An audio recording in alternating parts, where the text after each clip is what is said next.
Basically what happened is like I saw that this person was on this podcast. They're a poet.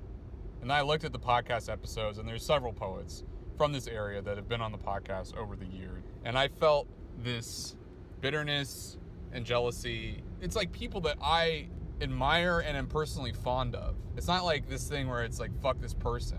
I don't like this fucking chowderhead.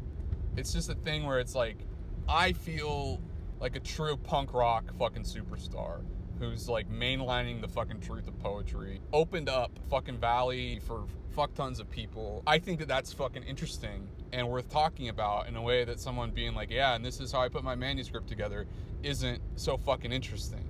What I'm building to right now is I listened to an episode with this kind of shitty attitude of like, yeah, like, and then it wasn't.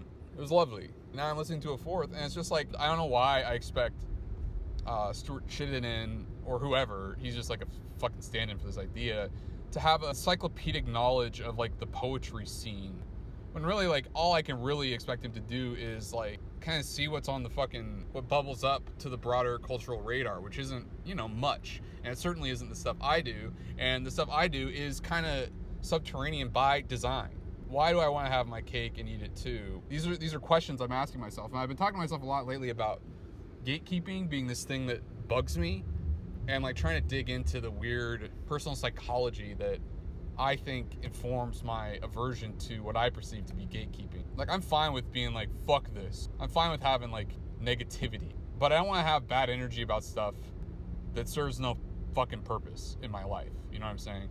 And this is a weird thing to end on, but a thing that I think about a lot is, I think it was on the podcast, Anna Kachian said, just a quick capsule, like, I was a big fan of Anna Kachian's Twitter. I've enjoyed some of her writing. I liked Red Scare for a while, but then it became this sort of like financed by reactionary forces kind of clearinghouse thing for fuckheads. I don't know, I just found Kachian like modulating her content to fit that. You know, on a bad day I'm saying it's despicable or even evil. On a good day I'm just saying it's boring. She said this thing on Red Scare once that was like, if you want to do something, you have to take up space, and in that space you have to do it. And this like physics that she's talking about, this idea of space, I think about that a lot.